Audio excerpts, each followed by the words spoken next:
Tonight on Joy News Prime, search and rescue operation at Achimba ends after the retrieval of 22 bodies and a pledge by the authorities to deal with those found culpable. That NADMO will coordinate all the agencies, relevant agencies, to support his call for investigations so that all the culprits will be brought to book. Ashanti Region Police say they are closing in on suspects involved in two separate shooting incidents in Kumasi this week and promise they are on top of the situation. Serious view about what is happening, and we started with investigations, and we have gone far. And hopefully, I believe that in the next couple of weeks ahead of us, we'll be able to get those who have been committing those crimes in Kumasi. And residents of Boku, Zebila and Garo engaged in their parliamentary aspirants as ballot box missed a stop in the Upper East region. Meanwhile, on the campaign trail, Vice Presidential candidate of the NDC, Professor Nana Jane Opoku-Agyeman, challenges professional women to ensure she becomes Vice President even though they may not support her party's ideals. President Akufo-Addo has also called on members of the Oti Regional House of Chiefs to help discard negative practices which retard development. In business, Ghana's foreign direct investment hit a record level of $800 million amid COVID-19 pandemic. We'll be hearing from the Ghana Investment Promotion Center. I think delighted to hear that we have done much better than we anticipated. The Bank of Ghana in its last report indicated that we might grow by some 2.2%, which is a bit more aggressive and much more optimistic than the 0.9 we had projected. And the European Union says it is ready to take all necessary measures to ensure the illegal psycho trade is stopped to save the fishing industry from imminent collapse.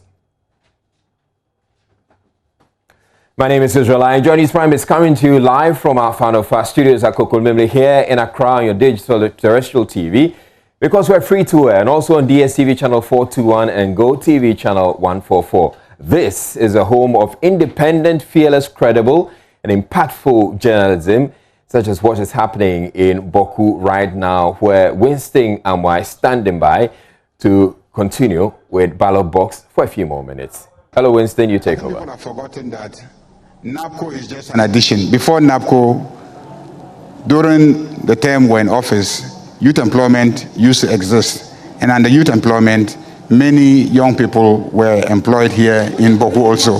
Over 400 young people, over 300 Zoom nurses and etc. were engaged under YEA when NDC was in office. So those ones were created. Now, when you talk about somebody bringing a job opportunity, if I send a school block to Boku, do you know how many people it will employ? It will employ the tipper truck drivers who will bring the sun. It will employ the masons who will work there. It will employ the carpenters who work there. It will employ the artisans who will work there. It will employ the engineers who will supervise. So trust me, it is not only when you call somebody and say, I'm giving you a permanent employment, but when you send infrastructure to a place, it also creates employment opportunities for people. And I want to assure you that we have embarked on a program where we are taking the data and statistics of graduates, people with certificates and diplomas across the constituency, so that when we win in 2020, we will set up a job placement center where we'll be lobbying for jobs for all the young people who have degrees and certificates from Boku Central constituency. That's something that we're doing. Now, you spoke about the investigation at the Special Prosecutor's Office. It's an investigation regarding the procurement of an ambulance by the Assembly, paid from my share of the Common Fund and the Health Fund, and an investigation in which the Special Prosecutor thinks he has something, I believe he has nothing, and the matter is in court. And it's been on for how many years now? And the last time we were in court, I was with her, we were in court, the judge has adjourned it to 2021 because, she's on vacation, and so we'll continue. I can assure you that ultimately when we get into the details of the case, you will find out that your MP really has done nothing apart from wanting you to have an ambulance. Okay, let me get to you, Honorable Avoka. Thank you.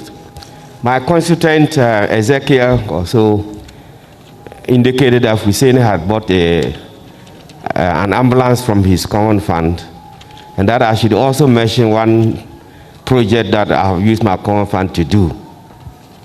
I wish he were to say that I should mention many of them, or I could mention a lot of them. But let me indicate that I used my share of the MP's common fund to build a chief's compound at Dagunga, under the Zangoyiri traditional area. A whole chief's compound that can value the cost of over 10 ambulances. I used my share of the common fund to build a 4-classroom block at Kumogo in the Kansogo electoral area that can buy or build 10 ambulances.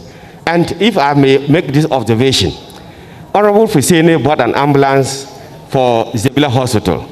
Without a hospital, he could have bought an ambulance under a tree. Okay. I built the Zebila District Hospital. Okay. And then he bought an ambulance later, which is greater. Okay, but Honorable Avoka, briefly, now the 4-unit classroom block that you built, yes, how much did it cost? I can't remember exactly. Okay. That was about 2016. 2016. That I built the classroom because when block. you say it can build, that 4-unit classroom block can buy 10 ambulances. But an ambulance is not more than 50,000. 50,000? Yes. This one I built was about 150,000. 150, you can buy 3. Several of them. 3, not 10. Anyway, let me get to you, Honorable Fuseni. Honorable Fuseni, you're struggling to turn your microphone on. Okay, it's on, so go ahead. Okay. Thank you very much. I think, point of correction, I'm the MP for Zebila constituency, and I'm in charge of Bokowe district. Kubogo hasn't got a built or maybe a structured, approved chip center building. It hasn't got. I'm telling you, the Kubogo, no. I'm telling you that Kubogo people. I said classroom. It's a classroom. Classroom. Listen. Okay. I said I built. Okay. I said I built a children's compound at Dagunga and the Zangoyiri traditional area, and I built a 4-classroom block at Kumogo. Okay. Then I apologize for that. I think you should have applauded me as an MP for being so gentle by apologizing. Well done. Thank you very much. Yeah, you have not thought right. I don't know whether I didn't hear properly again. He said he built a Zebila Hospital. I don't know whether an MP command fund can build a hospital, a Zebila Hospital. Well, a Zebila Hospital.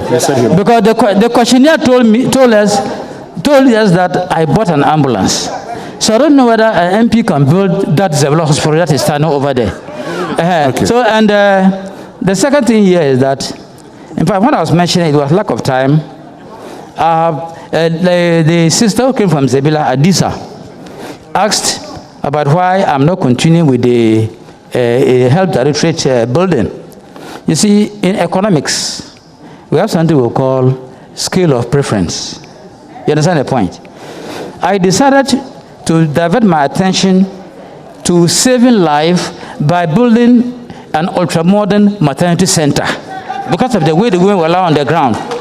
Because the Englishman says, first things first. Pray with me. That is why the people of Zebila want to give me the second chance to go so that I'll be able to complete that project and other projects. Thank you very much. Let me get to Honorable Azuga. Yes. Okay, so I think, yes.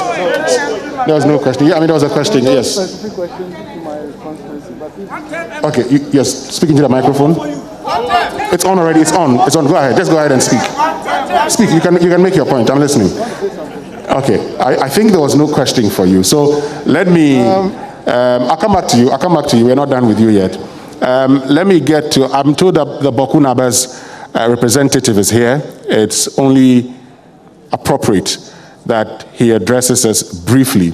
So if the representative of the Boku Naba is here with us, can you please address us briefly with a message from the Boku Naba so we can continue with the conversation? Yes. Thank you very much.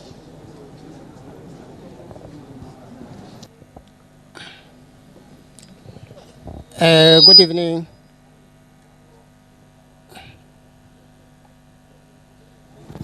Yes, we are listening to you. Good evening, ladies and gentlemen, honorable members of Parliament, all other friends gathered here.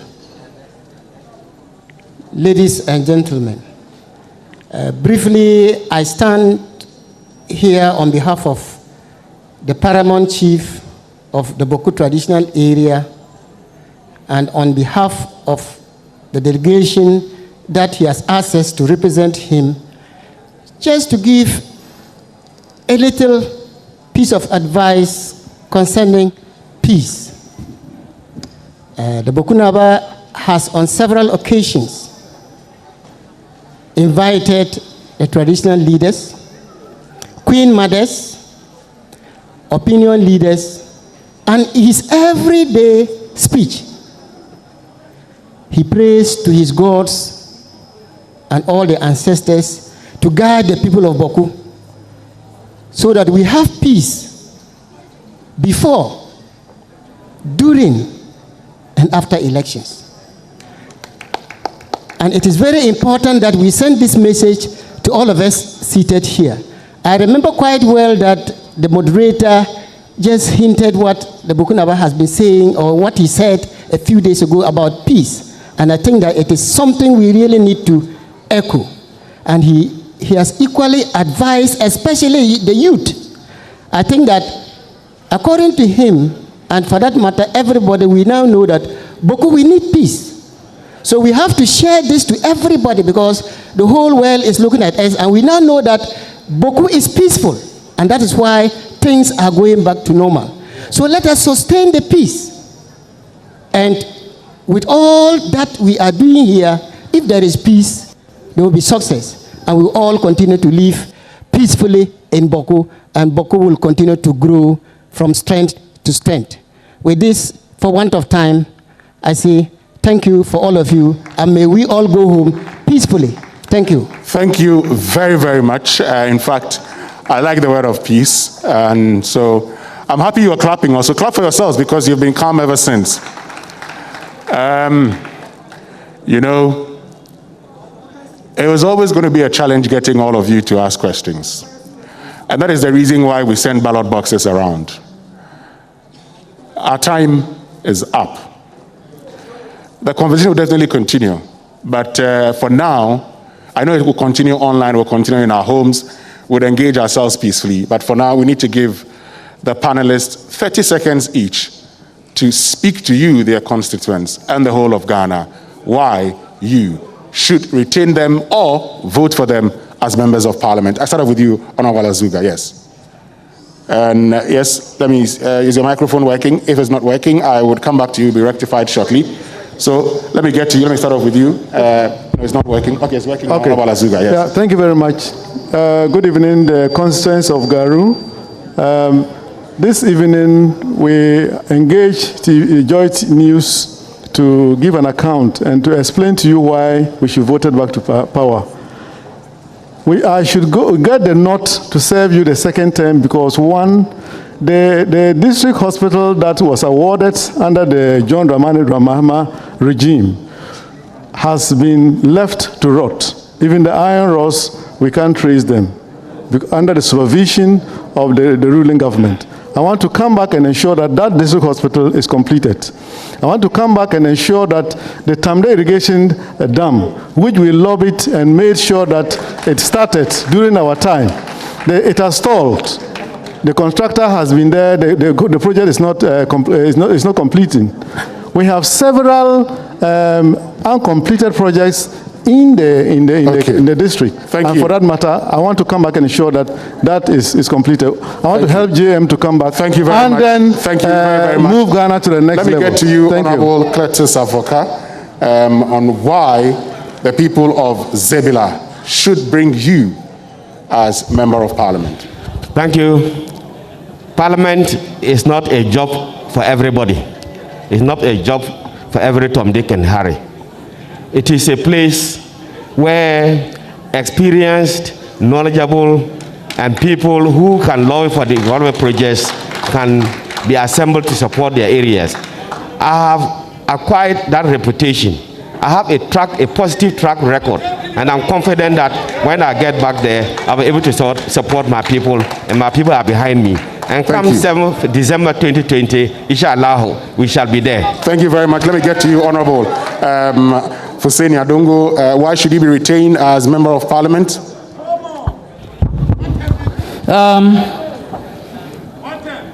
I'm surprised to hear somebody who has been a veteran Member of Parliament to say it's not for small people. Then that means that the small ones will not grow. Then that means the small one will not grow. Like the youth who are here, who are always following Honorable Avoka, then you will not grow. This is for experienced people. And the thing here is that he didn't say the Garo Hospital. Okay, sorry. Yes, go ahead. The Garo Hospital. The Garo Hospital. Please, point of information. By virtue of my background, professional background, I'm in the health committee in Parliament. There was a time you have 5 seconds to go. Somebody was engaged for my committee, and he was far away from Upper East, and he was talking about the Garo project that they have started. When I found out from the DCE told me that the contract was awarded to a white man, and he collected his things and went away. Thank you very much. They have not done the foundation. So the people of Zebila, you thought right, you voted for me, I became a Member of Parliament. You have heard my experiences, you have seen the projects. Look, this book is full of projects. Thank you very much. For much. the 3 years I've been in Parliament, thank you. I know I am number one. Going with my competent Thank you very government. much. Let me get to Honorable Mama Yariga. Honorable Fuseni. Honorable Fuseni, thank you. Honorable Mama Yariga. Honorable Mama Yariga, in fact. When we began, we were told that my opponent, who is also my mother, Honorable Gabiana, is indisposed, and that's why she's unable to attend. We pray for her for speedy recovery. On a lighter note, there's a job to be done in Boku, and Gabiana has a son as competent as myself, and she wants to take the job to do. And I say, no, my mother, please stay in retirement. Let me continue to do the job. So, on a lighter note, I am asking that my mother should remain in retirement and let me continue to do the job. Our people say that the donkey delivers so that the waste will rest. So my mother has to wait so that I will do the job. Thank you. Thank you very much. Honorable MC in 30 seconds. Thank you very much. My MP has already told you what is happening to my parliamentary candidate. So we'll continue to pray that she is well. But she has got all the good intentions for Boko as a woman. You know, women in parliament, they are mostly considered. I'm not in parliament, but I hear that they consider more women than men. So let's pray for her. She'll get well and come back to us. As a municipal chief,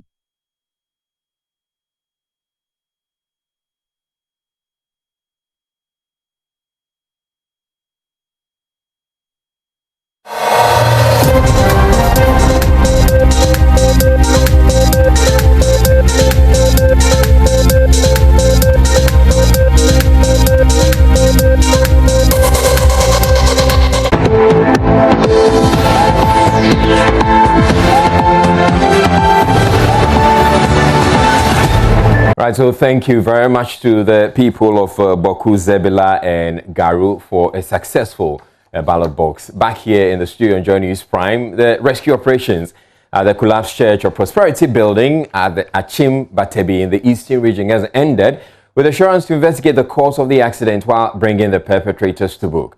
22 bodies have so far been retrieved from the rubble. The Director General of NADMO, Eric Nana Agyemang Prempeh, who officially closed the search operation, said his outfit will collaborate with the agencies to look into the incident.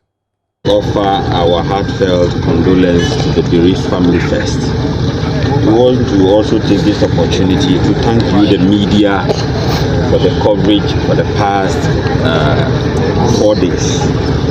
We want to also thank the commanders and personnel of the Ghana Armed Forces, especially the 48 Engineers Regiment, the Achiase Welfare, Jungle Welfare, the Ghana Air Force, the Ghana Police Service, the Ambulance Service, Ghana Health Service, the Ghana National Fire Service. 6 have been discharged, 2 are still in the hospital. We were also able to retrieve 22 bodies dead. So when you add them, we have 30 people we were able to retrieve. This is a sad news, and there's nothing we can do about it. Only give it to the Almighty God. But we want to thank the regional minister, Mr. Dafoe, the Eastern Regional Minister, and especially the District Chief Executive for the area, who was with us day and night. But we want to say a big thank you to him for his support, and want to assure him that NADMO will coordinate all the agencies, relevant agencies, to support his call for investigations so that all the culprits will be brought to book and be punished. So we want to assure him that we are going to give him all the... He urged assemblies to step up their fiscal inspection of properties to avoid future recurrence. I want to take this opportunity to appeal to Ghanaians that the fact that you want to build doesn't mean you should use any material at all. Even though the investigations are not, the report are not out yet, but there are some things you can see for yourself. Look at the kind of iron rods, the cement, looking at the gravels, the man used in construction this building.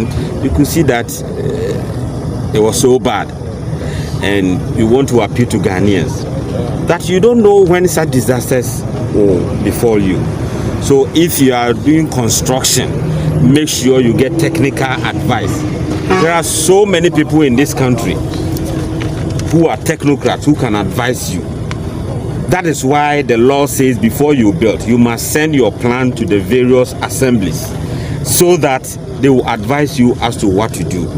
So what has happened from Melcombe disaster to what has happened today, I think is a wake-up call for all Ghanaians, that don't just get up and say you are building without recourse to the various assemblies. I want to also take this opportunity to also appeal to the MMDCs and the assemblies, especially the physical development authorities in the various assemblies, that they should wake up and increase their monitoring work in the various assemblies, because people are building, and there are some Ghanaians who will definitely not come in with their permit for approval. So it is the responsibility of the various assemblies to make sure that they go around and inspect and stop people who are building, no matter their political color, tribe, or... Now, all the bodies retrieved from the scene of the tragedy have been deposited at the Achim Oda Government Hospital morgue. Moving on, the Ashanti Region Police Command says it is closing in on the suspects involved in 2 separate shooting incidents in Kumasi this week. The first incident on Monday involved a man in his late 30s who was shot dead in a friend's home after being robbed of money on him. A day after, a Chinese national was shot in the arm by an unknown assailant, causing panic among residents of Ahujo in Kumasi. Regional Police Commander COP Kwesi Mensah Duku says a suspected assailant will be arrested in no time. A serious view about what is happening, and we started with investigations, and we have gone far. And hopefully, I believe that in the next couple of weeks ahead of us, we'll be able to get those who have been committing those crimes in Kumasi. We have enough evidence. Some suspects, but you know I cannot disclose the identity now, but just want to assure you that we are very firm and strong on the ground, and very soon you'll hear from us. Are we talking about specific issues or incidents, or all of them in generality? No, but you just mentioned, I'm talking about the recent incident, and those who committed those incidents, that's exactly what I'm talking about. So the recent two? Yes, and we have got enough evidence about those who committed those crimes. And we are on them, and hopefully soon you hear from us. But we are in Ashanti region, 47 constituencies, and I believe that relatively the region is calm. You ask for the crime, you cannot run away from crime. Once a while it will happen, but it is the way Amana will handle the situation that will determine the effort of the police, the services. So. Today, preparation is even part of it. So it's an assurance that we are giving to you that before, during, and after the elections, everything is going to be. The regional police commander spoke on the sidelines of a security route march in the Kumasi metropolis. The regional minister, Simon Osemensa, who also heads the Regional Security Council, encouraged residents to volunteer information to the police to help deal with crime. He assured the security agencies will protect the identity of individuals who volunteer such information. The criminals are with us. They live with us and they live among us. When you have any information, please don't hesitate to volunteer the information to us, and we will give you maximum protection. And whatever information you give to us will be kept as secret as possible. It will not be divulged. But as I've always made an appeal, when you volunteer information to us, please keep quiet. Don't go around and be telling people, COP, Duku, do know this or say Mensa, this two no or say Mensa. Give yourself maximum 1 week, you will be arrested. If you do that, then you are exposing yourself to serious risk. Just keep quiet, allow the security agencies to work on whatever information you've given them. They will first of all have to test the authenticity of the information and also react appropriately. Some of them, they might need to put surveillance on people for a long period and get the basis for the arrest. It's not just that you inform, they say the police today that Osemensa is organizing to cause violence maybe in a particular vicinity or something, then Osemensa is arrested. They should get the basis for which they can do the arrest. And some of them can take some time. Some can take days, some can take weeks, others will take months, etc. So when you give the information, give them time to work on it and also keep quiet.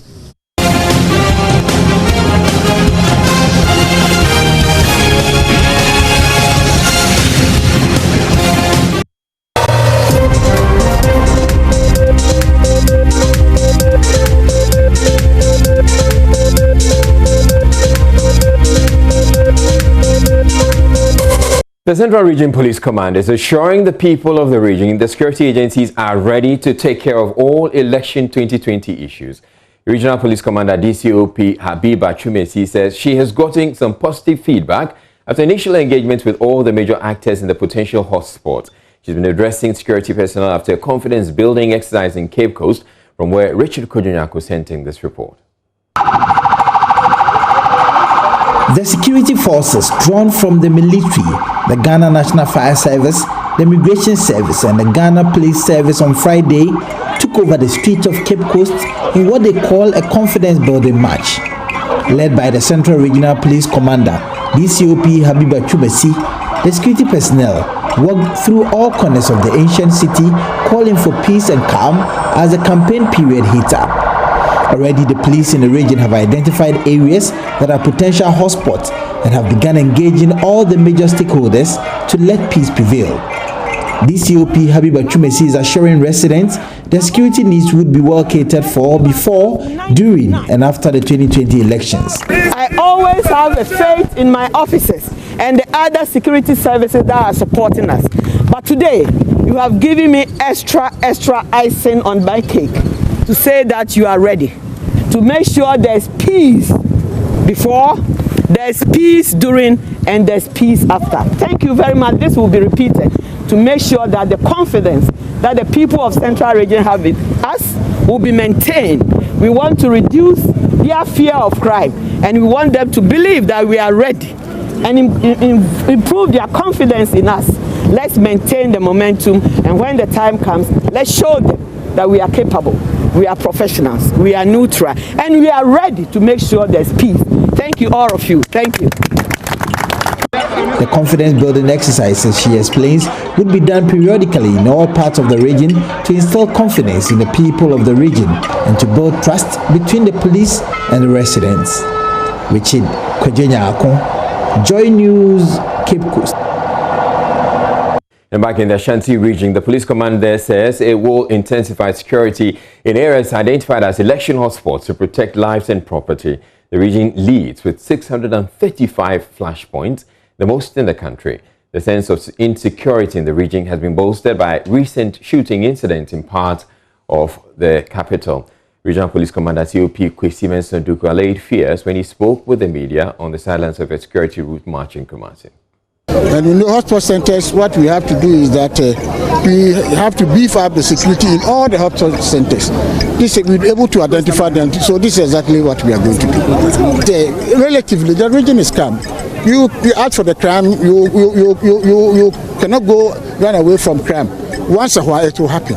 But it is the way Amana will handle the situation that will determine the effort of the police, the services. So today, preparation is even part of it. So it's an assurance that we are giving to you that before, during, and after the elections, everything is going to be all right. Ashanti Regional Minister Samose Mensah also assured security in the region will be strengthened throughout the period of electioneering. You're watching Joy News Prime. We're taking a break here now, and thereafter we'll be going to bring you business news, but much later on we'll be hitting the campaign trail. And on the campaign trail, the vice presidential candidate of the NDC, Professor Nana Jane Okukwajimang, challenges professional women to ensure she becomes vice president, even though they may not support their party's ideas. Stay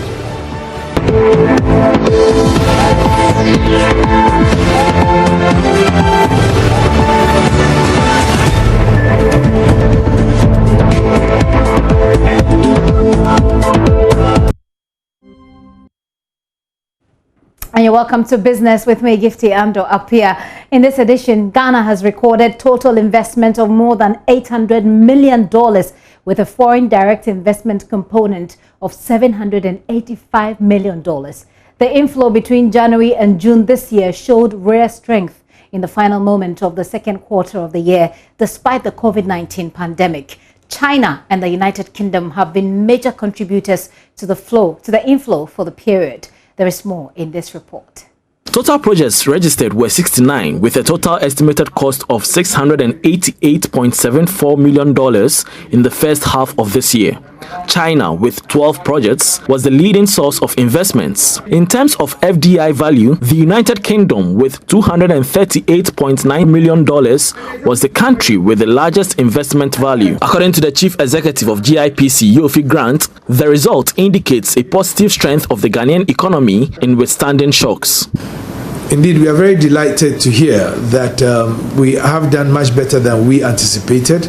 The Bank of Ghana, in its last report, indicated that we might grow by some 2.2%, which is a bit more aggressive and much more optimistic than the 0.9 we had projected. And this has also been corroborated by other agencies, such as the World Bank and the IMF, who believe that we should do better than 1.2%. So indeed, I think we are on track, and the good work of the presidency ensuring great management during this COVID-19 period, And the resilience of Ghanaians to the pandemic itself has been a great fillip in ensuring that we are on track. In terms of regional distribution of the projects registered, 5 regions directly benefited from the 22 projects. 15 projects registered are in the Greater Accra region. The other regions are the Ashanti, Central, Volta, and Western regions. Yofi Grant explains. Together, the 69 projects are expected to make significant contribution to job creation in the country. Per estimations, a total of 14,604 jobs are expected to be created when the projects are fully operational. Out of this, 14,052 of the jobs, representing 96.15%, is expected to be for Ghanaians, whilst the remainder of 562 jobs, which represents 3.85%, will be taken up by foreigners. In the second quarter of this year, 143 companies renewed their registration with the center in line with the GIPC Act. Well, some rather good news coming from that pandemic. Well, the International Monetary Fund, IMF, is warning the country's rising debt stock still remains a major threat to firmly stabilizing the economy. This is coming after the fund projected that Ghana will end the year with a debt to GDP ratio of 77% from the current 68%. This was captured in its Sub-Saharan African Regional Economic Outlook released in Washington, D.C. In an interview with Joy Business, head of African Department at the IMF, Abebi Selassie, says the development is worrying. In all our conversations in Ghana, in our comments in Ghana, we've been saying, it's really important that we strongly supported the government's vision of, as the president has been saying, Ghana beyond aid. That's absolutely the right vision.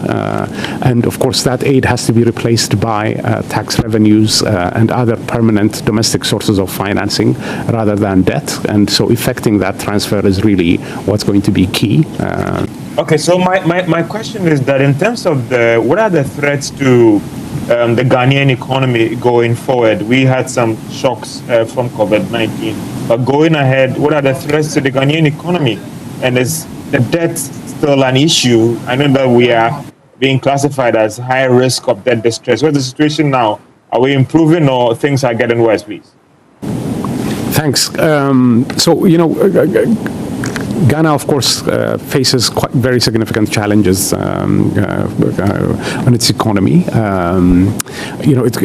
After the difficulties of 2014-15, there had been a period of quite strong reforms and consolidation, and was on a reasonably good trajectory. But of course, the pandemic has come and really shaken the foundations of Ghana's economy, as it has much else.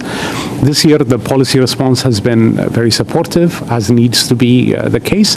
But going forward, it will be very, very important to make sure that that policies revert back to making sure that there is a much more of a focus on keeping debt stable and bringing it down gradually. So I think much will depend on how quickly this policy recalibration takes place. And given how high debt levels were in Ghana, I think the quicker that's done, the better. So I think the government is of the same view, and we'll be working with the government through the Article 4 process to provide technical advice, whatever the government needs. Meanwhile, financial economist Dr. Lord Mensah says Ghana should desist from investing in less productive areas to contain the situation. He spoke earlier on the marketplace. End of the year, we'll end up having a huge debt, and I think we are projecting somewhere around 76% to our GDP. Now, every debt is of a concern, and especially when you're looking at the debt that is being spent on, enhancing revenue generation. So if you look at it, some of the investment that we've done clearly is to ensure that we domestically mobilize enough revenue. But you can see that our revenue is going down, and it gives a signal to worry. But then the hope is not lost, because we still have our resources intact. What we have to do now is to be a bit conserved in terms of our fiscal gap that we intend to create every now and then. If we give ourselves 5 years and we adapt that conserved nature for which we will not go deeper into aggressive way of, creating a huge budget deficit, i.e. ensuring that, we spend to beat some target. At least we should allow the current generation to sacrifice for some of our debt, but rather than pushing it to the future generation, The reason why I'm saying this is that, we seem to be adopting a posture where we want to aggressively spend, but then we spend into areas that productivity is quite difficult to measure. Dealing with our economic problems. That'll be it for this hour. I'm back after 8 with more in Business. Do stay. Gary Al Smith here with the sport. Thank you for your time. The Ghana Football Association have announced Decathlon Ghana Limited as their sports retail partners for a period of 4 years. The agreements will see Decathlon provide 1,000 Kipster footballs for the Women's League. Professor Nabila Abdullahi was at the event and filed this report. Per the agreement, Decathlon Ghana Limited will be the official GFA retail partner for the sale of all Black Stars paraphernalia and other merchandising products. The deal worth 1 million Ghana cedis was announced at a ceremony at the Junction Mall on Thursday. President of the association, Kurt Okrako, speaking to Joy Sport, revealed the details of the partnership. It's a 4-year relationship that will ensure that Decathlon becomes the official retail partner of the FA. What that means, they'll be responsible for all our merchandising products, and soon the FA will roll out some merchandising products that will ensure that we meet the needs of our consumers. Beyond that, female football gets maximum attention.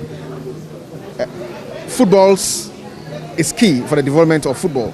Okay, so we're going to have 1,000 balls a year over a 4-year tenure, each valued at 150,000 per year. So we have 600,000 Ghana cedis, and other sporting products also to be utilized by female footballers, also valued at 400,000 over 4 years. In total, 1 million Ghana cedis worth of the relationship in monetary terms. Women's football in the country has often suffered the lack of sponsorship. Kurt Okrako added that his administration will ensure there's total support for the women's game. I don't know whether I can find another word to describe my feeling.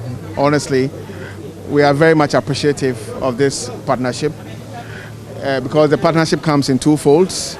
First, it's a massive support for women's football. I think right from day one, I promised that I'm going to put a lot of weight in support of the female sport, and this is one of the many examples that we're trying to pitch around. Women's football needs maximum attention, and we believe that this support from Decathlon will go a long way in helping the female game to develop. The Women's Premier League is expected to start in the first week of January 2021. The Ministry for Youth and Sports and the National Sports Authority will embark on an exercise to disinfect and fumigate the various match venues across the country ahead of the new football season. The move is to ensure that the venues are safe to host matches. The Ministry of Youth and Sports and the National Sports Authority will ensure that match venues of all 18 Premier League clubs will be disinfected and fumigated ahead of the start of the 2020-21 football season. As a result, a fumigation company has been assigned to undertake this exercise on behalf of the Ministry and the NSA. Premier League clubs are duly informed to take note and cooperate with the company to ensure a successful exercise. Another company has been contracted by the ministry specifically for the disinfection and fumigation of all Division 1 League venues too. Fumigation of venues is one of the many steps being taken by the GFA in collaboration with the sector ministry and the National Sports Authority for the safe resumption of football. The association has informed all Division 1 clubs to cooperate with the company to ensure a successful execution of the exercise. Meanwhile, the testing of players, coaching staff and officials of the 18 Premier League clubs began on Thursday, October 22 and will continue till the end of next week. Dreams FC was the first club to go through the exercise where 50 players, technical team members and management members were tested. The results of the testing process are expected within 24 to 72 hours. The newly appointed technical director of the Ghana Football Association, Bernard Lippert, says he feels very positive in the new role. The 58-year-old German, who is a FIFA expert in instructing and training coaches and trainers, started work 2 weeks ago having flown into Antalya, Turkey to watch the Black Stars play against Mali and Qatar. Football is not so difficult. It's everywhere same in the world. You only have two different kind of organization, different kind of a structure, different kind of coach education, which is very, very important to develop a country in football. And we have to find out the DNA of this country.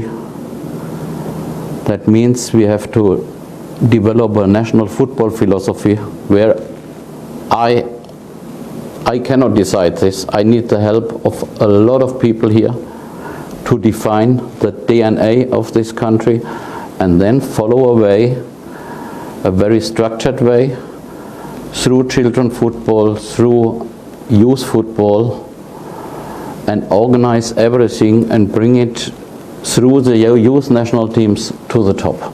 There are a lot of departments which have to be, or parts what have to be developed. It starts with children in the school. Grassroots football must be better organized. Football in schools, more festivals. Then we have to bring it, the best talents on a way, between 10 and let's say 14 years. That's the sport for now. Thank you for your time. I'm Gary Al Smith.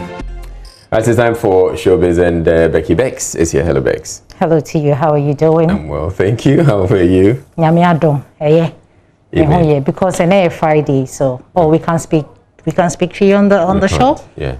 We're in London now. All right, let's go to London because we're talking about somebody who is, well, she's not from London, but she lives in London. Okay. Diana Hamilton. Okay, DH. Yes, DH by DH. So she was, earlier this morning, she was on Andy Dusty's show, Daybreak Hit, and she spoke about a lot of things, but one thing that caught my attention, well, one thing that is newsy, is that she doesn't sing for, you know, all the fans, just she sings because she wants to win soul for Christ. You know, some people release songs and they're looking at hit songs and all that, but and making money off it. Diana doesn't pay attention to all those. Actor Prince Lawson, popularly known as Wache, not too long ago, I think a few months back, there were pictures of him on his sick bed, and there's so many controversies around. Oh, some people speculated that he was dead. Some people speculated lots of things. So recently we caught up with him, and he's been reacting to all the rumors. He said so he's recovered now. Yeah, he was sick. He's recovered, and there was nothing like what everybody else was saying. Do you understand? What everybody else was saying, as in what? As in, well, he was, you know, out there looking for money or for trying to raise funds to, you know, pay hospital bills and all that. He said none of that happened. Heard me on any airwave soliciting for funds. Anytime I grant an interview and they ask me, do you need people to support? I say no. All I need is prayers. But then if even I'm soliciting for funds, at least the ocean, it has so many, a lot of water, yet rain falls into it. So if I'm even doing that, what stops me? But then I'm not doing that. I'm not doing that. How did that? It isn't because I feel too big. No. They published something about me. They said now he has a mild stroke and he can't even have his way with a woman in bed. And look, if I have heart issues with human beings, the engine of the human being is a heart. And if your heart, you have a problem with the heart, it means anything you do. Sometimes if you are talking, you get tired. Let alone when you are on top of a woman. It's a hell of exercise, you see. And you have to do it so well that the woman will also enjoy you and want to let you have her the next time you want to. Did you have any challenges sleeping with a woman? No. So most people who say so, I tell them, if you like, bring your wife and she will come and testify. Actor Prince Lawson there. This is the first time I've heard this this one. This is not the first time you've heard? Yeah, I've heard Kweku Bankole also say same. He dared people. Yeah, I don't know why people would want to say that, because you don't live with the person. Yeah, and it's not your business anyway. Yeah, basically. Okay. But it happens to be. Why are we even talking about it if it's not our business, though? Because he mentioned it. Okay. Yeah. All right. Let's talk about. Were you always, first in class when you were back in school? No. Average student. No. Mostly fair. Mostly top 10. Yeah. But not first all the time. Yeah. But happens that rapper Adam, I never knew this until we had to travel all the way to his former school, Amazing Love, and we caught up with Amazing Love. Where is the school? It's in the Volta region, okay. Denu. Okay. Yes. So we caught up with his former school mate, and he's been sharing all the experience back in school with rapper Adam. He was always first in class. You see? Did we get that?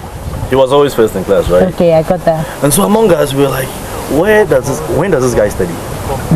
So there was this general perception in the school that what was written on the board, when the teacher writes on the board for us to copy notes, Adam reads and then he sticks there. Because you don't find him writing notes, you find that Adam is always about entertainment, is about punchlines. Of all his albums, he's released a new one right now. No, this is actually an EP. We're expecting the full album. Do you have any favorites since he started? For me, the favorite is the first album, because I used to look. There are certain parts of the album I could just steal, certain tracks I could sing word for word because they rang home. Relatable. Manana, the time changes. Then you on the menu, sing praises. Ubedi, no condition is permanent, up and down, like a soccer tournament. When I'm going through difficulties and I remember those lyrics, having I came from a friend and who has made it inspires me still. So E-Vibes airs tomorrow, 8:30 a.m. right before News File. The president will be watching. You have to watch E-Vibes. And if you... Why you don't believe me that the president? No, have I said anything? But the way you know. No. I believe you. Yeah. You watch the show, right? Yeah. And you love the show. Yes. Thank you. But Stoneboy, this is actually was actually dedicated to all women. Okay. But I'm dedicating it to you. Everlasting. Easy is my everlasting. I don't know. So Stoneboy released this everlasting video featuring his wife and daughter, and it's a beautiful one. I would love for you to see it. All right, thank you very much. Anytime. It's a Friday. Enjoy the rest of the news. Thank you. I will just go and all right, so we have more news coming up. Please stay tuned in.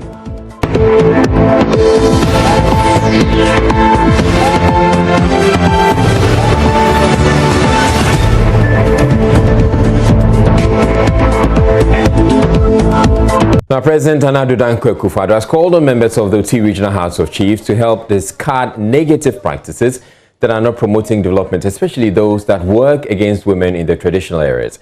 The president also requested the chiefs to help end conflicts with their good office, using their good offices, which he says are a bane to development, often resulting from land disputes. Peter Senu has more. During his 2-day working visit to the Oti region, also met with the Regional House of Chiefs. This is the first body as a result of the creation of the Oti region from the Volta region. The House, under the leadership of Krachiwura Nana Mprabesemuna III as president, has 26 members but with 15 active members, with 11 other members clearing various forms of impediment to become full members. The president, Nana Dankwa Akufo-Addo, addressing the House since the inauguration and election, asked the House to hold the chieftaincy institution in high esteem and use their good offices to influence development.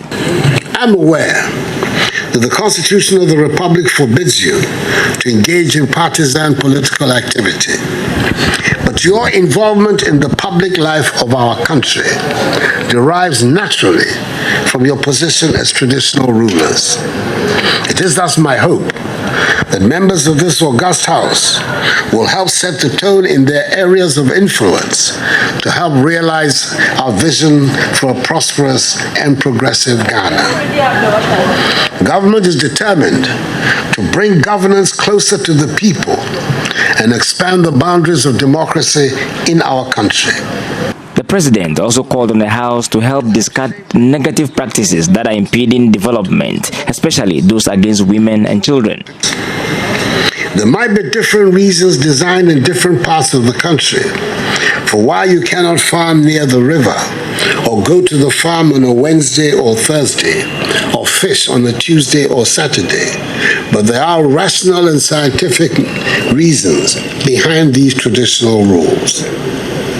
By the same token, we should not be afraid of discarding those rules and practices that do not fit in with modern current realities and norms. I refer especially to the practices that seek to discriminate against women and children.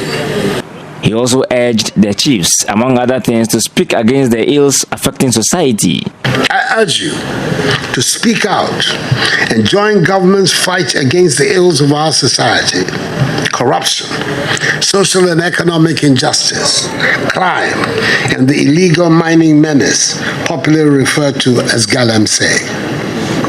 As chiefs, you have a responsibility, as was done in the days of our forefathers, to help preserve our lands, the purity of our water bodies, and the health of our environment.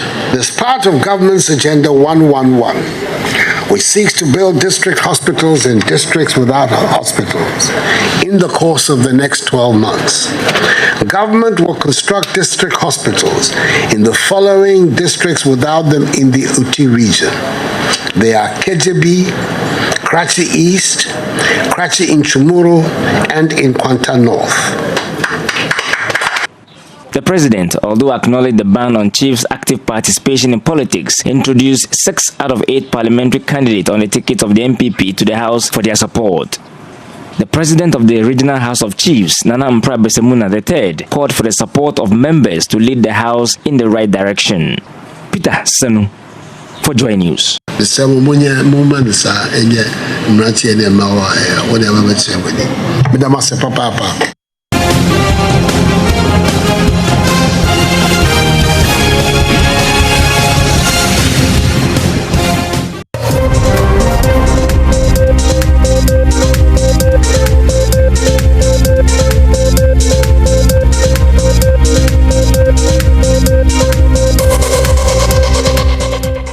Well, President Nana Addo Dankwa Akufo-Addo has ended his 2-day tour of the Oti region with a call on residents to consider what he's been able to achieve in his first term and give him and the MPP 4 more years to govern. Among the promises he made the people of the region is an 8,000-seater capacity stadium, a waste management plant, and a regional office for the Youth Employment Authority.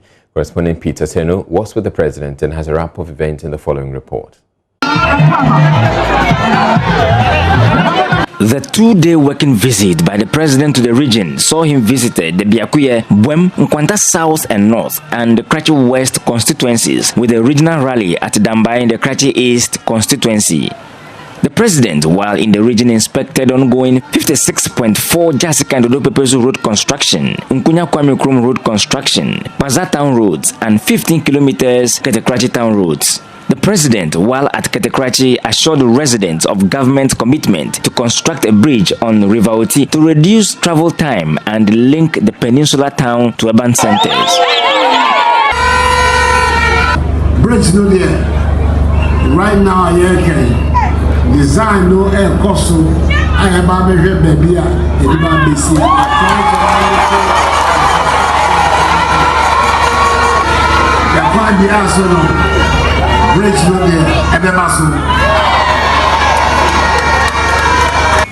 The president equally used the visit to the region to solicit for votes, which would give his government and party another term in office.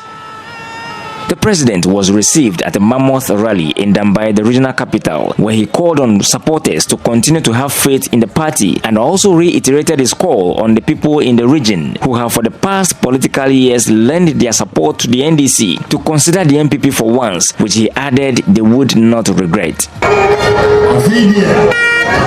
The Bible says, and not me somewhere to my moon. Say, the Bible, my dad will be our Ghana. Near my casa, man, to me, I am my Bible says, Sanjidia, when you want me, Mono, Sanjidia, my feed, and no sort of thing, that 2016. About the 2020 and you boom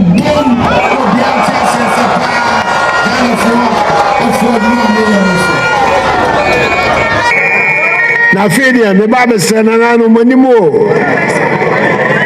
So, Mutrach, so I see a chair, region. Yeah, you move me there, and I'm many more. The Savoka. Yeah, who Papa Bia, Siena Mamoa. The men send us our feed Oti region. When you found who they are, I don't know, more faster, who Baby fitting Yen, so I say, about the now, so no so, I'm also no so, Abba. Now, so no so to me, I'm not Oti. I am quite a gig him.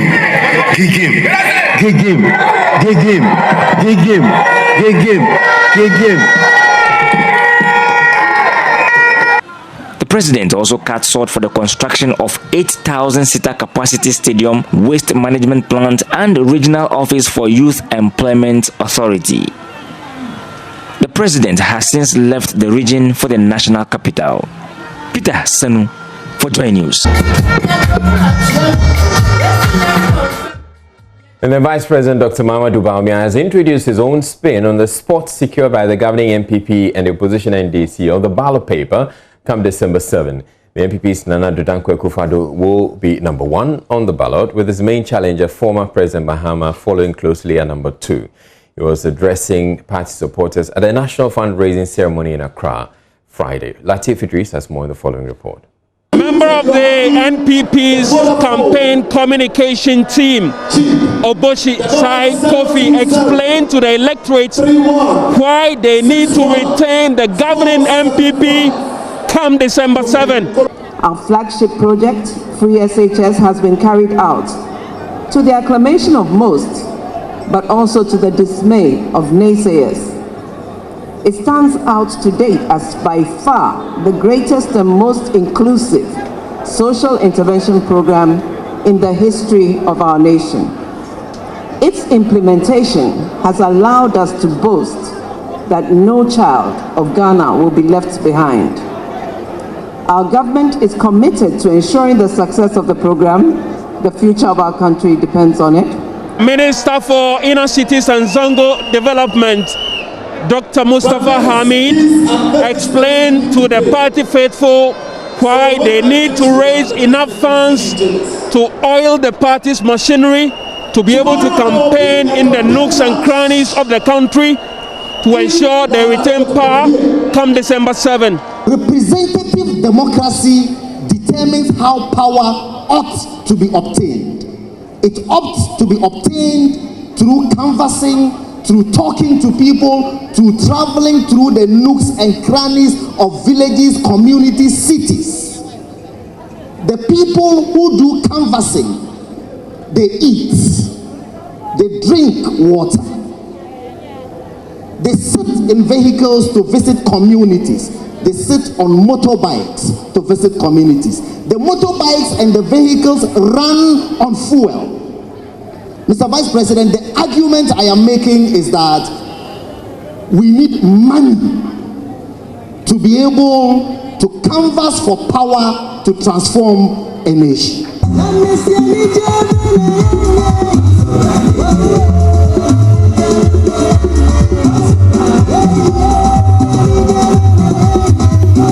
On his part, Vice President Dr. Mahamudu Bawumia told the charged electorates here the need to ditch the practice of taking one step forward and two steps backwards. Whether it's the free SHS or the one constituency, one ambulance, or one village, one dam, or the one district, one factory. All these transformational policies, and also the policies of social intervention, they told us it was not possible. Today, after seeing this major transformation taking place, they are back and say that the people of Ghana should vote for them to replace the NPP. The people of Ghana know what the NDC is made up of. We don't want to repeat that dance. One step forward and two steps backwards. Interestingly, and by the grace of God, when the ballot numbering came, MPP is number 1, NDC is number 2. If you choose MPP, you are going to take a step forward. If you choose NDC, you are taking 2 steps backward.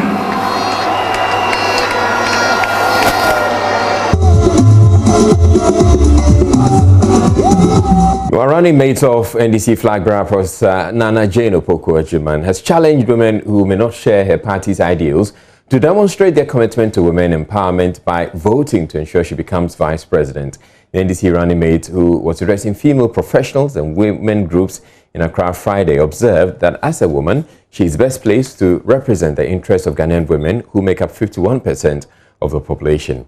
She urged the participants to look beyond party and ethnic affiliation and vote for her to provide the much-needed interventions for women in the country. I also saw in the women in the field, as I see in this room, the dreams, the hopes, the good wishes, the aspirations. But all of these are important. And this is why I believe that the ticket I'm running on offers us an opportunity to address some of these. I will never pretend to have all the answers at anything. If I did, this meeting would not have been necessary. We need to link minds. We need to link ideas. We need to link dreams. And we need to link efforts at results that matter. We need to see more women in positions of decision making. These are not idle words. They are very important. And therefore, if we are not seeing them, we know there are many reasons for them. And we need to work towards attaining the quota that the NDC has proposed, which is 30%. We need, for example, to see many women at the district level and the assemblies. I remember in the ministry when I saw all kinds of issues and I reached out to the National Association of Queen Mothers. They were instrumental. Their suggestions, their rules helped in making a lot of improvement in education. So going forward, this is what I mean by linking minds, linking efforts. And the results are always very important for us. We all know we have many qualified women, and we know they can and they will do a great job. If we all express some faith in them, if we all support them. But if it's about waiting for my party to come, please, Ghana should not wait. Our children cannot wait. Let us move forward and let us make a difference to our country. The European Union says it is ready to take all the measures necessary to ensure that the illegal psycho trade is stopped to save the fishing industry in Ghana from imminent collapse. According to the EU, government has a greater commitment to fight the practice, which is fast depleting the fisheries resources. Team lead and head of the sector infrastructure and sustainable development section EU delegation in Ghana, Roberto Scalero, warns the practice of psycho will spell doom for the country if government doesn't act boldly and decisively to end it. Richard Kodunyako has more. Psycho is one of the destructive forms of illegal fishing, where bigger fishing trawlers target the staple catch of small-scale canoe fishers, transfer them to specialized adapted boats at sea for sale at local markets, while the rest are thrown back into the sea, poisoning the sea. The practice is said to be destroying the fisheries sector and knocking thousands of coastal dwellers out of their livelihoods. In 2017 alone, researchers say the psycho trade took around 100,000 tons of fish worth over $50 million when sold at the landing site.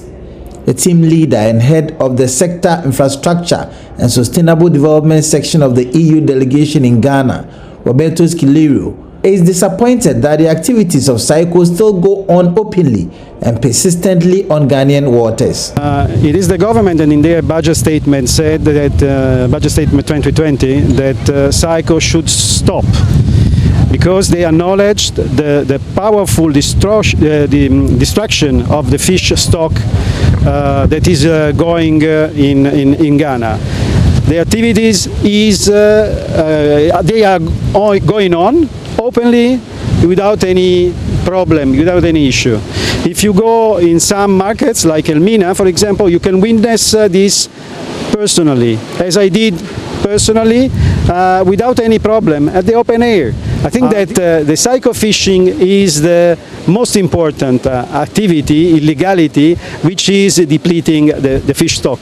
Of course, other activities and other illegalities should be stopped. And I think that talking with the fishermen, I see that the fishermen themselves have understood this message and have to stop all the illegalities. Roberto Scilero says the practice is fast depleting the fish stock in Ghana's marine waters and must be tackled with all seriousness by governments. He pledged the commitment of the EU to end illegal fishing practices in all forms, including psycho, and called on Ghanaians to join the fight for greater sustainability of the country's fish resources.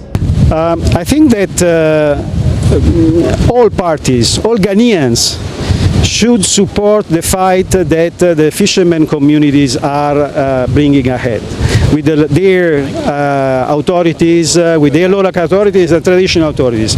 I think that all countries, independently of the party, should support this fight. As a representative of the European Union, I can tell you that the European Union is ready to take all the measures which are in our capability to be taken for the perpetration of illegality, to take this seriously. And I assure you that we will do all what is necessary from the very top of our administration. The artisanal fishing represents an important portion of Ghana's economy, which employs over 3 million of the Ghanaian population. Richard Kwejonya-Akon, Joy News, Cape Coast. UN Senior Mediation Advisor and former Deputy Foreign Affairs Minister Emmanuel Bombande says the country has no option than to supervise a free, fair and credible election so as to preserve the peace currently being enjoyed. In a yet-to-be-aired interview on PM Personality Profile, Mr. Bombande expressed the need for the two major political parties to play their roles in achieving peaceful elections, adding failure to do so will cost the nation a fortune. Let's not put ourselves in a position in which we allow division, disunity and discord on the grounds of politics make us not to be able to see one another, because at the end of the day we will not be able to heal. Let's create a free open space with fairness for all, and when Ghanaians make the decision, we will accept that, and for the next 4 years we will be able to have a government, because it's not about winning an election. It's about how after you have won an election, you are able to have good governance. If you cheat for 4 years, you'll be miserable. And after the 4 years, people will hold you accountable. And you will have no legacy. And accountability has very interesting ways of coming back to hit you. The law is only a guide. There is something which is more powerful and more predominant than the law. And it is the ethical scope of how a society is able to relate to each other, to one another. If you think that you can do what is horrible, but as long as the law has not found you, you are okay, then we have not even started. So yes, under the circumstances, the vigilante law was passed. But it's not the vigilante law that will prevent vigilantism. It is the political will, the integrity and the honesty of respecting everybody, and making sure there is fairness, that will make the elections to be peaceful, with integrity and non-violent. But there's another dimension. The whole of West Africa is looking at us. We are a reference of democracy in Africa. If we allow our elections to be violent, who else would African countries see as a role model? The full interview is at 9 p.m. on the Joy News channel. Please make a date because it's just about 25 minutes from now. Up next, we bring you more business. Stay tuned.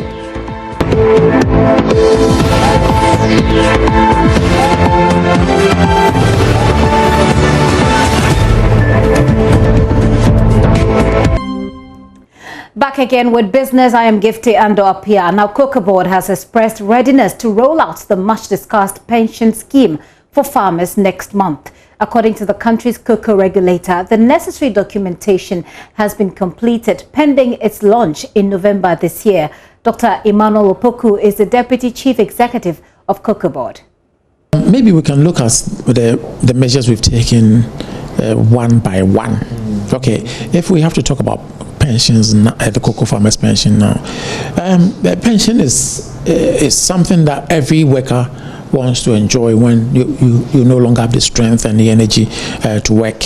So to the farmers, they are very happy, and I know that the president will launch it very soon. The only thing is going to take off very soon. Yes, this year, maybe this November. I mean, the launch will come. The only thing that we had not concluded yet was to select the farmer reps who were to represent the group on the governing board, which we have done last Friday.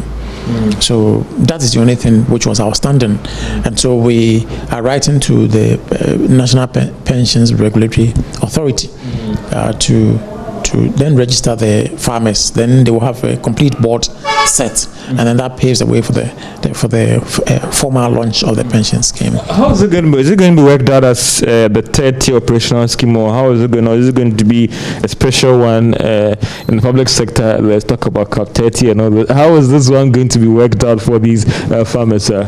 This one is simple. It's a contributory scheme, and the farmers will be required to contribute 5% of their sales. Okay, you can decide, you can choose to contribute more than 5%, but the minimum is 5% of your sales. And then Cocoa Board will add not more than 1% of the total value to the scheme. And then we say that after 3 years, if you are a contributor and you want to take a loan, yes, you can take a loan. But then after 5 years of contribution, you qualify as a pensioner, who then your total contribution, and you can take your total contribution and the interest thereon. And the other thing is that it is not going to be something flat for everybody. It depends. Whatever you can take out of it depends on your individual contribution to the scheme. So a farmer who produces, let's say, 2,000 bags in a year, obviously, and more, because 2,000 bags in a year, the value of that, 5% of that going into the scheme, plus 1% from Cocoa Board, making 6%, will earn something higher than the one who contributed just about 10 bags of cocoa in the whole year. There are other programs as well that you've actually rolled in, and that's why I'm asking that the premium as well and all those things. We have rolled in the what we call the cocoa pollination, which was the first program we started. We have also introduced irrigation, and then the rehabilitation. Rehabilitation, comes in two forms. We have rehabilitation of disease farms, that is the swollen shoot virus disease farms, and the rehabilitation of overaged farms. For these programs, we started, though, before we brought on board the support from the AFDB, that the AFDB facilitated the 600 million syndicated loan that we got from AFDB to support it. In 2017, we began with a pollination program. So That actually moved yield from an acre of cocoa farm from 3 to 4 bags. Well, November is about 7 days away. We'll see how it goes and whether it will be good news for cocoa farmers. Now, the second deputy governor of the Bank of Ghana, Dr. Elsie Ado-Awaji, is urging corporate entities to churn out solutions that support the growth of women-led businesses. Dr. Ado-Awaji made this known at the unveiling ceremony of Emerge, a female banking proposition for women entrepreneurs introduced by ABSA Ghana. More in this report.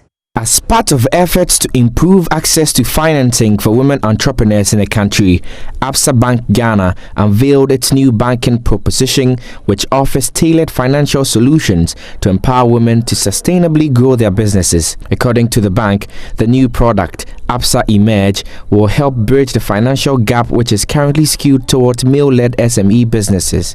According to the 2019 MasterCard Index of Women Entrepreneurs, Ghana placed second in a global ranking of countries with the most women entrepreneurs, as 37.9% of all businesses in the country are owned by women.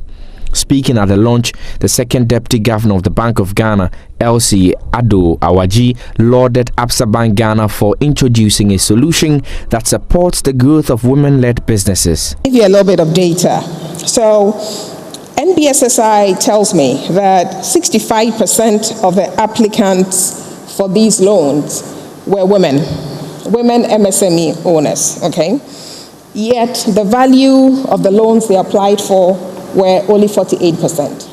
So you have 65% of the total number of applicants being women. More women needed loans, but they needed only 48% of the total value.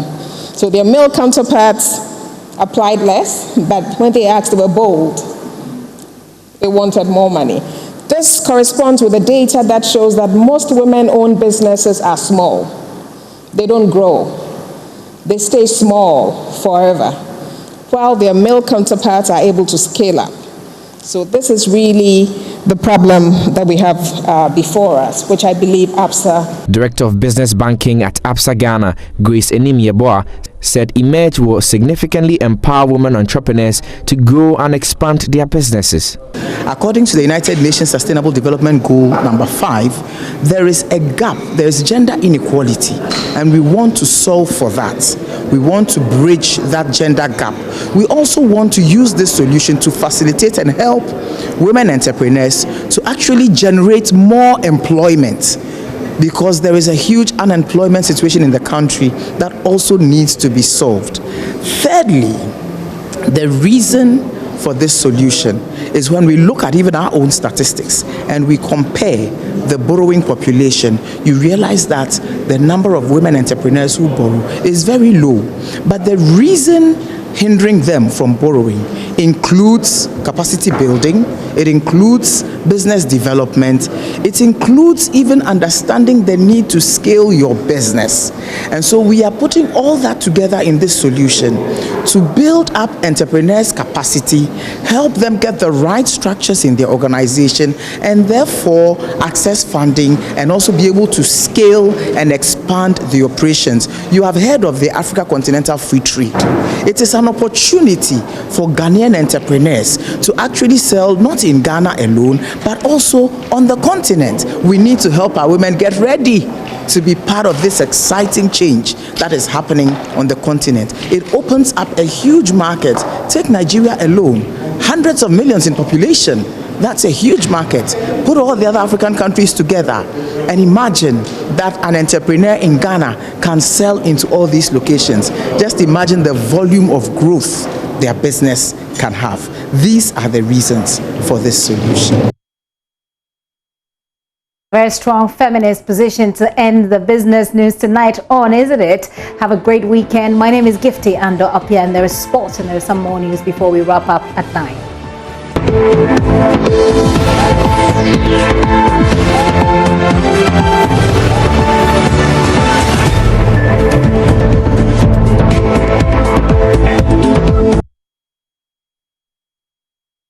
I'm back here with the sports. Thank you for your time. Gary L. Smith here. Tomorrow, it's the big one. It's the biggest match in Spanish football. However, as many of you may know, it's quite muted. Barcelona and Real Madrid face off in one of the less anticipated versions. However, it's still a big draw because there's Messi and there's a couple of other players. Let's show you what we are doing. Joy Sports is very proud to partner La Liga to cover the game via social media handles. But not just that, let's show you the picture of what we are giving you. So we are partnering with them to give a lucky person a Barcelona shirt and a Real Madrid shirt if they are able to predict the winner of this game tomorrow before kickoff. So you can go to our Twitter and do that. We are really proud to be partnering La Liga to do this.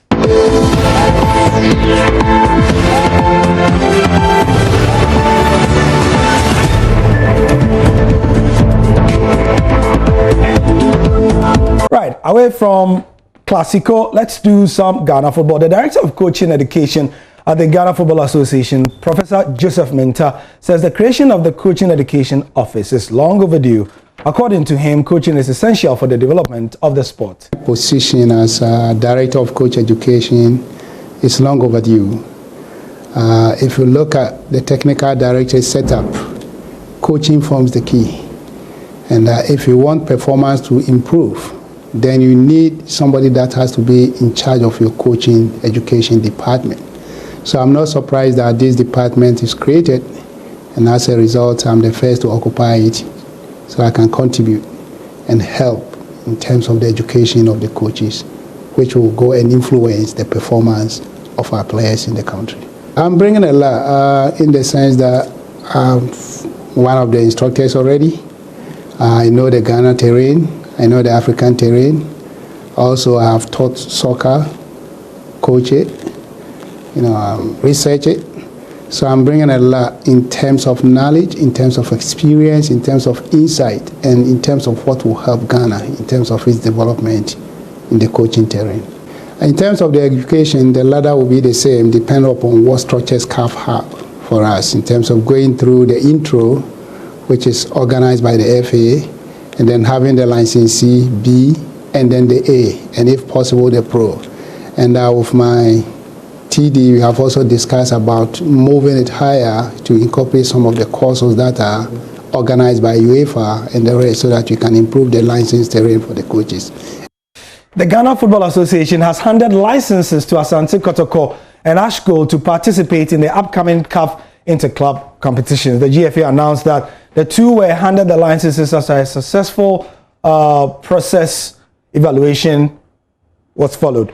A statement confirming the club's participation said, and I'm quoting, as part of the GFA's continuing implementation of the club licensing framework, the licensing board, serving as the first instance body, accepted applications from the two clubs representing Ghana in the international competition. And the application process began on September 16th and ended on October 15th. That's it for sport for now. Hans Mensando will be here later to bring you more at 10:30. I'm Gary Al Smith. You enjoy your weekend.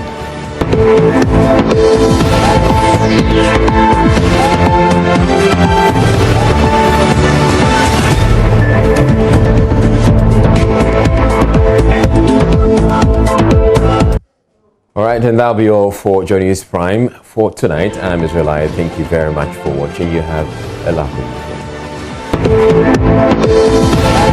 weekend.